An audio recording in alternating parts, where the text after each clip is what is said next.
film today. This one I rented. Can we see it? There we go.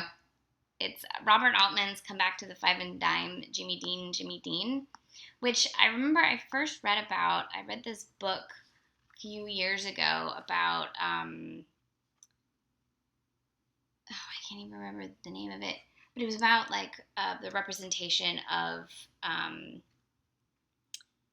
genderqueer in Hollywood, and it traced it all the way from silent Hollywood up through the early 80s, because that's when the book came out. For the life of me, can't remember the name of the book.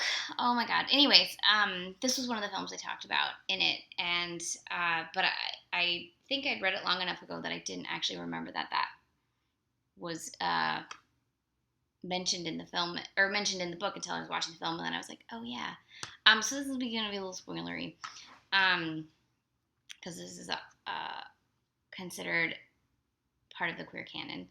And the plot is a group of women are meeting up at this small town in Texas, 60 miles west of Marfa, where Giant was filmed. They're meeting up in 1975. It's 20 years after Giant was filmed, 20 years after James Dean has died, and they're meeting up because they were all in a fan club when they were teens.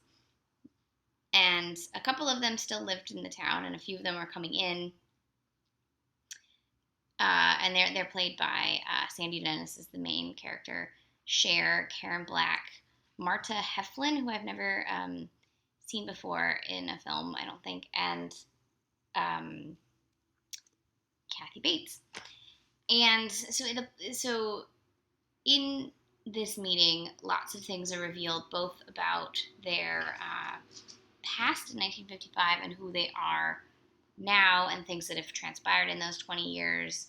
I don't want to get a little too spoilery, but sort of hard to talk about the film without talking about the main thing, which is Karen Black is playing a transgender woman who was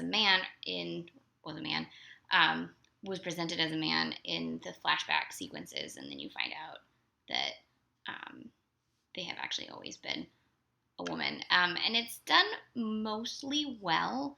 There's one line that I felt was a little off base, but I'm really mostly looking for an actual trans person to talk to me about that aspect of the film, and I couldn't find any essays by trans people talking about the film. I found a lot of essays about people writing about how it was a watershed moment for trans in cinema, but none of them.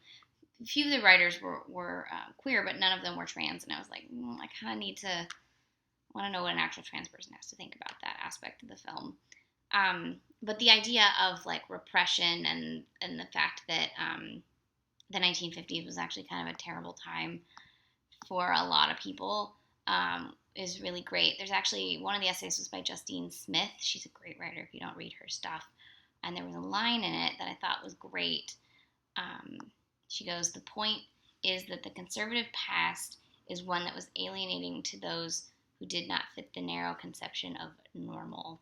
And that's really what this film is about. And there's other aspects of what it is to be a woman that is explored a little bit. And even though this is a film written by a man, Ed Gresnick, and directed by a man, Robert Altman, and produced by a man, I felt that there were enough. I think part of it was there's these great actresses that I think they were able to take things that could have felt very cliche and bring humanity and a trueness to the moments that otherwise may not have played as well. It's beautifully shot. It's shot in 16 millimeter. It's this era in Altman's oeuvre where he was doing a lot of adaptations of plays, so they're very stagey in that they take place really in one location. But he still uses wonderful cinematic elements, especially the way he does the flashbacks. I thought was really well done. Another Altman play adaptation that I think is great is his version of Fool for Love. So you should check that out if you get a chance. This is available from Olive Films, so you can rent it or buy it if you love it. It's definitely got a lot of things going on in it, and just so many amazing performances. The fact that nobody in this film was nominated for an Oscar is just like, what the hell was out in 1982 that was better than this? In terms of acting, I'm not really sure what. But yes, this was a great film, and I think you should rent it. Here is the DVD one last time, and my cat running amok in the background. Have a good night.